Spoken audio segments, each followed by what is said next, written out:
Perkenalkan, saya Rini Natalia Gultom sebagai salah satu peserta PPG dalam jabatan tahun 2024 piloting tahap 1 di Universitas Negeri Makassar jurusan Biologi dengan nomor UKG 201900992157 dan nomor pokok mahasiswa 24900999527. Hari ini, Rabu 11 September 2024, saya akan membawakan materi pertumbuhan perkembangan pada makhluk hidup yang akan saya ajarkan di kelas 12 Biologi Pilihan Fase F dengan tujuan pembelajaran yang pertama adalah peserta didik mampu menganalisis faktor-faktor yang mempengaruhi pertumbuhan dan perkembangan.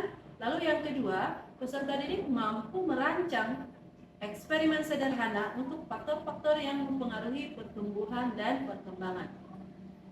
Adapun sasaran peserta didik saya di sini adalah berjumlah 35 orang dengan satu berkebutuhan khusus. Dan di sini saya akan melakukan pembelajaran dengan menerapkan metode pembelajaran berdiferensiasi. Demikianlah perkenalan diri saya. Atas perhatiannya saya ucapkan terima kasih. Selamat pagi. Pagi. Siap. Beri hormat. Selamat pagi, Bu. Selamat pagi. Berdoa mulai.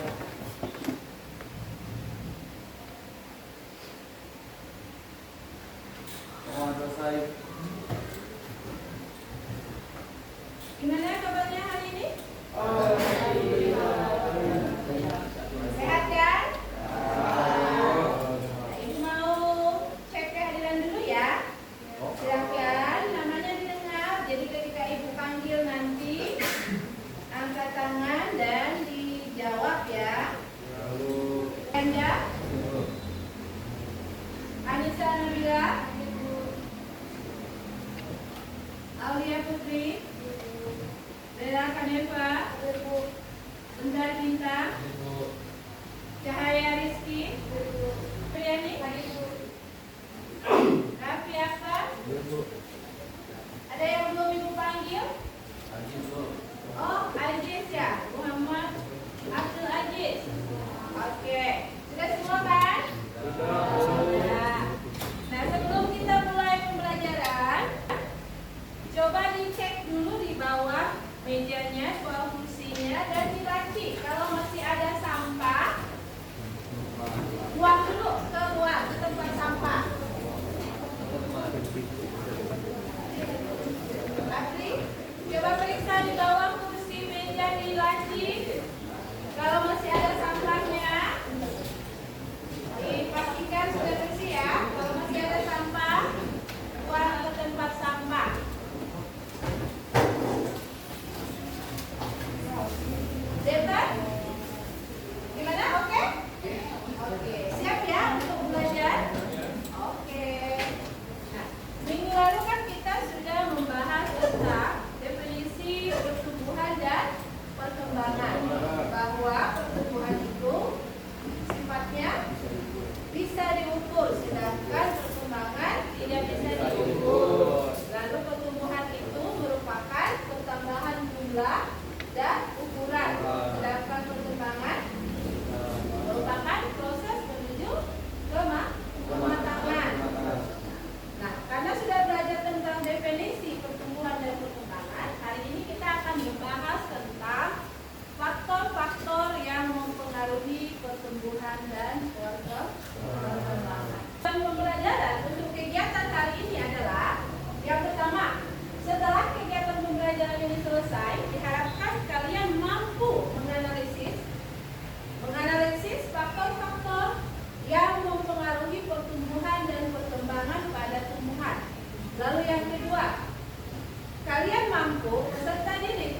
dari perkecambahan tadi. Nah, sekarang Ibu akan membagi kelompok kalian membagi menjadi berapa? 6 kelompok. Silakan bergabung dengan kelompok yang sudah ditentukan. Misalkan video dan juga alat peraga yang sudah Ibu tampilkan tadi, kalian analisis faktor-faktor yang mempengaruhi pertumbuhan dan perkembangan. Lalu nanti setelah itu kalian membuat rancangan untuk melakukan eksperimen sederhana. Sampai di situ paham? Paham. Nah, sekarang silahkan diskusi dengan kelompoknya, kan HP-nya, mampirkan gadgetnya, mampirkan bukunya dan lingkungan sekitar untuk sumber belajar. Lalu nanti hasilnya seperti apa? Hasilnya nanti setelah kalian berdiskusi, maka kalian akan menampilkan di depan hasil diskusi kalian. Nah, ini terserah kalian. Mau ditampilkan dalam bentuk apa? Dalam bentuk PPT boleh, atau mau dalam media Canva boleh, atau buat dalam bentuk role play di depan boleh, atau bermain drama boleh. Jadi Ibu kembalikan, Ibu bebaskan ke kalian seperti apa nanti hasil diskusi yang akan kalian tampilkan di depan. Bisa dipahami? Oke, Ibu kasih waktu 15 sampai 20 menit untuk diskusi. Silakan manfaatkan waktu.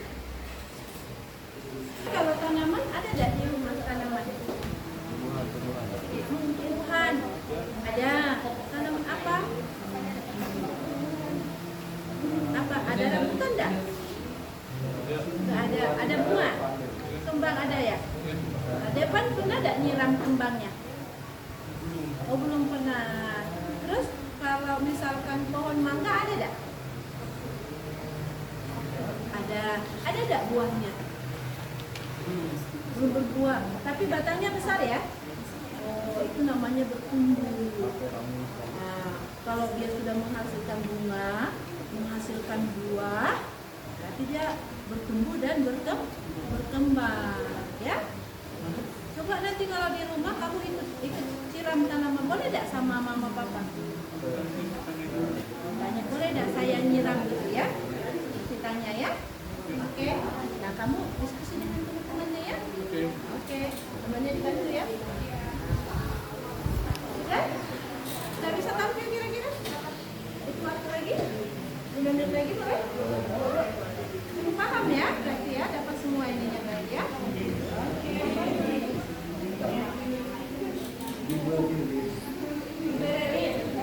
Giberelin. Untuk pertumbuhan. Jadi kalau misalnya kita mau membuat pertumbuhan raksasa, giberelin. Dalam pertumbuhan sel. Baca dulu. Hah? Baca dulu. Oh ya, ada kan materi di dalam baca. Ini gimana aman? Ya. Sama kayak kita kan? Jadi kalau kita kurang makan, apa yang terjadi kalau kita kurang makan? Lemas. Atau kalau kita kurang gizi? Kalau kita kurang gizi, stunting. Kalau kita kurang karbohidrat, kurang protein, kan kita butuh makanan karena proses tubuh. Apalagi kayak kalian kan masih masa-masa pertumbuhan perkembangan. Kalau nanti udah umur 23, 24, 25, tumbuh lagi di atas. Tumbuhan juga seperti itu. Tumbuhan juga butuh nutrisi, butuh cahaya, butuh apa lagi? Butuh oksigen.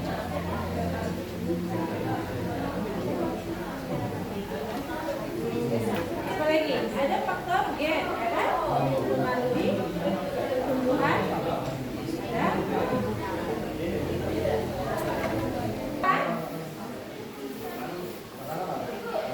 Oke, silakan kelompok Royhan, Aura, Raffi, Fatin, Priscilla, sama Tin. Silakan perhatikan ke depan.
ujung tanaman tersebut cenderung mengikuti arah sinar matahari.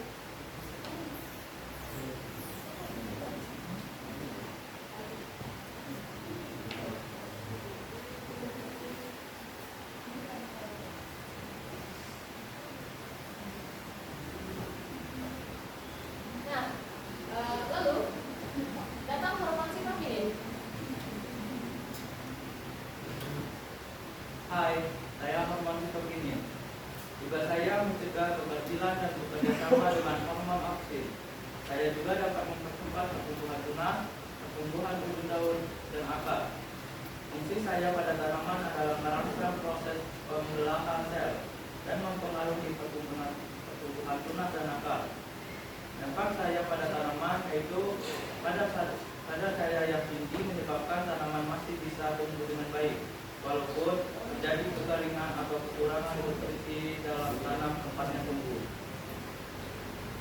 Dikatakan hormon auksin dan sitokinin berkaitan dengan cahaya matahari, maka inilah peran-peran dari matahari untuk tanaman. Halo semuanya, saya Matahari. Saya di sini mempengaruhi banyak sekali pada tanaman. Dari mulai hormon-hormon seperti tadi, yaitu hormon auksin, di mana saya mempengaruhi pertumbuhan.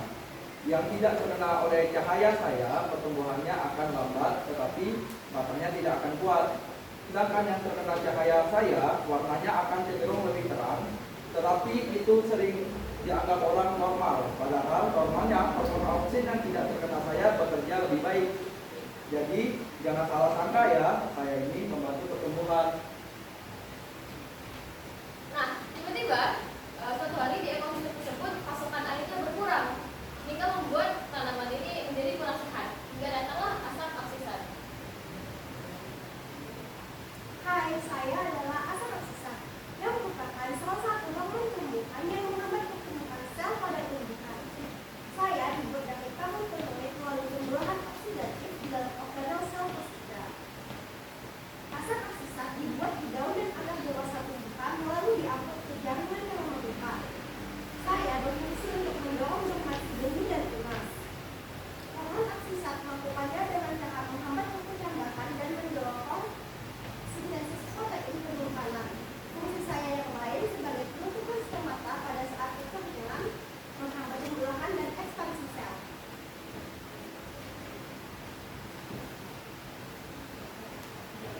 Inilah kami faktor yang mempengaruhi tumbuhan. Terima kasih.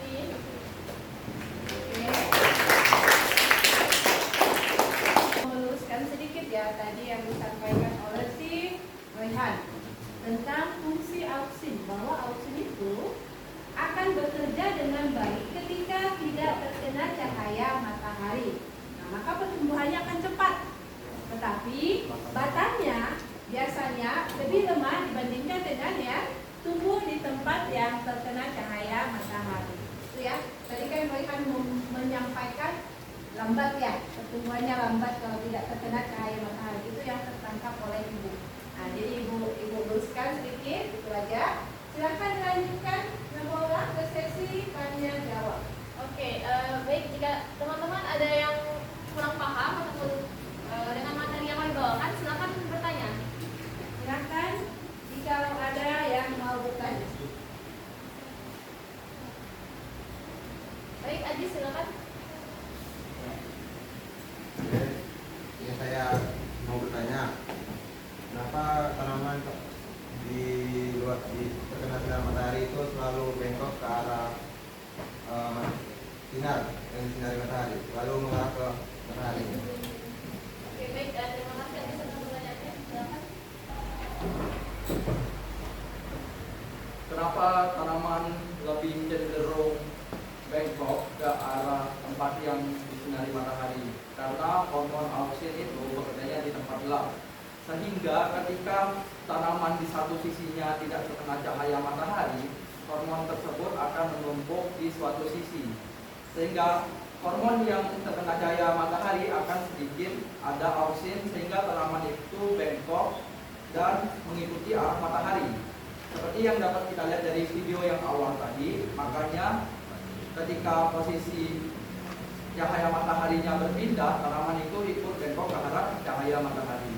Jadi itulah jawabannya. Terima kasih. Oke, terima kasih. Lanjut. Silakan nanti ada. Oh, Abdi ya. Jadi perkenalkan kami dari kelompok 1 ingin menanyakan. Nah, teman-teman di sini kan pasti tahu tentang karbit. Nah, di sini saya ingin menanyakan apa itu karbit dan apa fungsi karbit untuk tumbuhan. Jadi menurut kelompok kami, fungsi karbit itu sama seperti salah satu hormon di tumbuhan, yaitu gas etilen, yaitu untuk pematangan buah.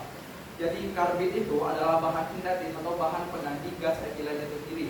Jika dalam suatu perjalanan buah itu belum matang pada batangnya, itu bisa menggunakan karbit, sehingga pada saat sampai itu buah akan jadi batang dan jadi gas pengganti gas etilen tersebut. Terima kasih atas pertanyaannya, pertanyaan yang bagus sekali, dan itulah jawaban kami. Terima kasih. Oke, beri aplaus untuk kelompok. Bagus sekali ya pertanyaannya tadi, dan juga jawabannya sudah mengena ya. Yang pertama tadi bagaimana tanaman yang diletakkan di tempat yang gelap, maka dia akan bertumbuh mengarah ke datangnya cahaya matahari. Nah, seperti video yang kita tonton tadi kan, nah, ketika arah cahaya dirubah, maka kecambahnya bergerak mengikuti arah cahaya, lalu dirubah lagi, nah, dia belok lagi mengikuti arah cahaya. Itu karena apa? Itu karena hormon auksin. Auksin itu akan terurai apabila terkena cahaya matahari. Jadi ketika ada cahaya datang dari sebelah sisi kanan, maka auksin akan menghindar, lalu dia menumpuk di satu sisi, di bagian yang tidak terkena cahaya matahari. Lalu akibatnya apa? Ketidakseimbangan hormon auksin di sisi tadi itu akan mengakibatkan pertumbuhan yang cepat di satu sisi, sedangkan di sisi satunya menjadi lambat. Nah, sehingga arahnya menjadi bengkok. Bisa dipahami ya? Bisa. Lah, karena bahasa kira-kira kelompok kalian sudah buat rancangan untuk eksperimen sederhana? Sudah. Oh, sudah ya? Oh, boleh disampaikan ke teman-temannya? Oke, sampaikan dulu, nanti kita ini.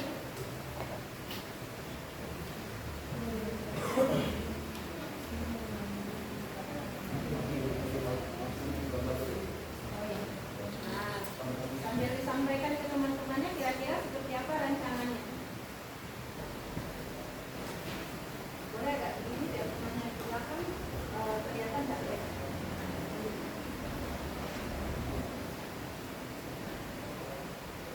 Dijelaskan ke teman-temannya. Nah, di sini kelompok kami berencana melakukan praktek sederhana, yaitu karena kami tadi itu menyinggung masalah auksin. Di sini kami membandingkan pertumbuhan pekerjaan lahan, yaitu ada di percobaan satu yang dapat teman-teman lihat, yaitu di mana biji itu diletakkan di tempat yang terkena sinar cahaya matahari. Dan di percobaan kedua ini biji itu diletakkan di dalam kardus yang minim cahaya matahari. Nah, di sini di percobaan kedua ini kami juga karena memakai kardus, kami bereksperimen dengan menggunakan kertas mica atau plastik warna. Mengapa begitu? Karena kelompok kami ingin melihat adakah pengaruh panjang gelombang cahaya terhadap pertumbuhan dan perkembangan biji. Nah, nanti di kardus ini di luarnya saja akan dilapisi mica dan di dalamnya akan sama seperti percobaan satu, yaitu ada gelas plastik berisi biji dengan kapas yang sudah dibasahi dengan sama setiap 2 hari sekali. Kalau kalian 1 tetes maka 1 tetes, kalau 2 tetes 2 tetes terus menerus.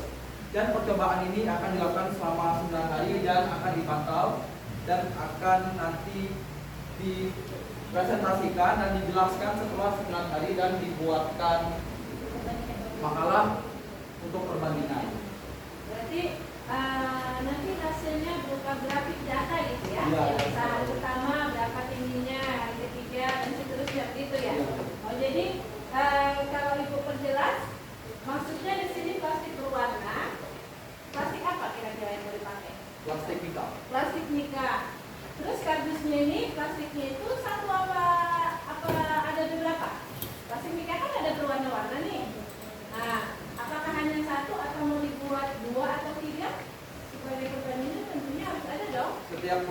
satu warna. Jadi akan ada 6 kelompok yang berarti 6 warna. Oke. Jadi maksudnya kelompok kalian akan membagi ya. Ya. Kelompok 1 misal warna merah, kelompok 2 warna hijau, kelompok 3 warna biru dan seterusnya. Begitu berarti ya. Oh, jadi di sini mau melihat pengaruh cahaya dengan warna tadi ya. Panjang gelombang cahaya dengan warna. Oke. Ibu paham. Gimana dengan yang lain? Paham nggak rancangan mereka? Paham ya, bisa ya di ini ya. Bisa kira-kira diterapkan ya. Boleh berarti nanti kita coba seperti ini. Eksperimen sederhana dengan memanfaatkan kertas mika yang berwarna untuk melihat pengaruh cahaya terhadap pertumbuhan dan perkembangan pada kacang hijau. Jadi mau melihat seberapa besar pengaruh warna dengan cahaya yang ditangkap. Mungkin seperti itu maksudnya ya. Oke, terima kasih untuk kelompok 2. Sudah? Oke, ada jelas ya untuk eksperimennya ya? Atau ada yang mau bertanya? Silakan. Oke, jelas. Kalau sudah jelas, silakan ditutup. Dan Oke, baik ya, terima kasih atas perhatiannya teman-teman. Terima kasih juga atas pertanyaan bagusnya. Maaf jika kami melakukan kesalahan ataupun kurang dalam menjelaskan materi. Kami ucapkan terima kasih dan akhiri wassalamualaikum warahmatullahi wabarakatuh. Oke, beri sekali lagi aplaus untuk kelompok. Nah, kita speaking dulu. Gerakannya seperti ini. Kalau ibu bilang si, berarti gini. Si, o, si, a itu berapa orang bisa? Iya bisa ya. Oke, semua berdiri. Semua berdiri. Semua berdiri. Nah, sudah. Ibu yang nyanyi, kalian ikuti gerakannya ya. Sesuai gerakannya sesuai dengan ini ibu nadanya ini ya, iramanya. Sudah? Oke. Kita boleh keluar sedikit dari kursinya, dari ininya boleh? Oke. Cari posisi yang nyaman. Baik. Kita mulai. C O N U P N U P begini. C O N U P. Ini boleh begini boleh. Ini aja ya. Ya kita ulang. Nah, C O N U P N U P N U P C O N U P N U T. So C O N U T N U T N U T C O N U T N U T. Gerakannya siap tahu kita semua. Terima kasih. Sekarang kita masuk ke kesimpulan. Nah, satu orang dulu yang membuat kesimpulan. Siapa? Oh, Ajis. Oke, Ajis. Semangat sekali kayaknya. Ajis dari tadi bertanya. Ya, silakan Ajis. Kesimpulan pembelajaran kita hari ini apa? Ini saya akan menunjukkan apa yang sudah kita pelajari pada hari ini. Yang mana kita sudah belajar apa itu percobaan, yaitu masa dan masih biji. Ya. Bijinya itu ya intinya belum aktif lah, belum disupport oleh lingkungan sekitar. Ya, betul. Terus ada masa pertumbuhan dan perkembangan. Nah, pertumbuhan dan perkembangan ini ada faktor yang mempengaruhinya, mempengaruhi lajunya ataupun mempengaruhi panjang dan kelebarannya. Itu ada faktor eksternal dan faktor yang dari luar, dan faktor internal, faktor dari dalam. Faktor dari dalam tadi yang sudah kita lihat di teman-teman kita yang mempresentasikannya, itu ada faktor genetik dan faktor hormon. Itu faktor internalnya. Setelah itu ada faktor eksternal, cahaya matahari ya, untuk fotosintesis, bahan baku fotosintesis, tubuh yang mempengaruhi pertumbuhan dan perkembangan, terus ada kelembapan, nutrisi dan masih banyak lagi. Mungkin itu saja kesimpulan dari saya, sudah saya sampaikan. Terima kasih. Oke, terima kasih Ajis untuk kesimpulan. Bahwa pertumbuhan dan perkembangan itu dipengaruhi oleh faktor internal dan eksternal, dan masa perkecambahan pada masing-masing biji itu berbeda. Ada yang namanya masa dormansi, masa istirahat atau masa tidur tidak aktif. Oke, sekarang tadi kita sudah melihat penampilan dari kelompok 2 dan kelompok 1, di mana mereka sudah membahas tentang faktor internal dan faktor eksternal. Lalu tadi ada beberapa pertanyaan yang sudah disampaikan oleh teman-temannya. Salah satunya adalah bagaimana menghasilkan buah yang berkualitas dalam jumlah yang lebih banyak dan ukuran yang lebih besar. Bagaimana genetik apakah bisa mempengaruhi pertumbuhan dan perkembangan? Jelas akan mempengaruhi.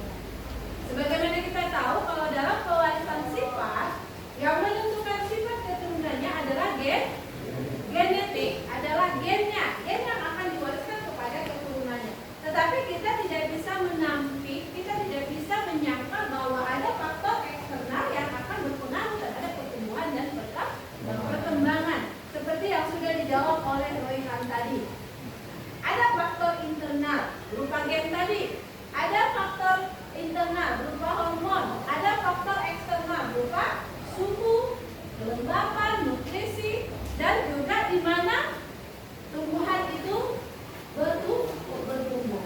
Lalu ada pertanyaan dari Bintang tadi. Pertanyaannya adalah apakah perkecambahan itu pada berbagai jenis biji membutuhkan waktu yang sama? Setiap biji memiliki karakteristik tersendiri. Jadi otomatis pasti memiliki masa perkecambahan yang berbeda. Contoh dari selada. Selada itu untuk berkecambah membutuhkan waktu 3 sampai 7 hari. Lalu yang kedua, kacang polong. Kacang polong itu membutuhkan waktu 7 sampai 10 hari. Kesimpulan pembelajaran kita hari ini, pertumbuhan dan perkembangan itu dipengaruhi oleh faktor internal dan eksternal, dan masa perkecambahan pada masing-masing biji itu berbeda. Ada yang namanya masa dormansi, masa istirahat atau masa tidur tidak aktif. Oke, sekarang coba dua orang membuat refleksi. Ibu mau, Devan bisa bagaimana perasaan kamu setelah mengikuti kegiatan pembelajaran ini? Apakah kamu senang? Apakah kamu suka? Devan senang enggak? Oh, senang ya. Kenapa Devan senang? Tadi kan ikut diskusi dengan kelompoknya. Senang enggak ikut berdiskusi? Senang. Terus Devan kan nanti bisa mencontohkan, mempraktekkan di rumah, ikut menyiram tanaman. Betul sekali. Jadi Devan suka pelajaran ini. Oh, Devan suka.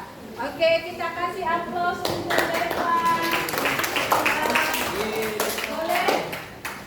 Satu orang lagi untuk refleksi. Oke, silakan. Ya. Nama saya Adisa Najwa. Ini pada pembelajaran kali ini saya merasa sangat senang sekali karena saya dapat mengalami bagaimana daun ketika tumbuh, buah yang mengalami pematangan itu prosesnya seperti apa, dan saya juga sangat merasa senang pada pembelajaran diferensiasi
Silakan ketua kelas. Berdoa mulai.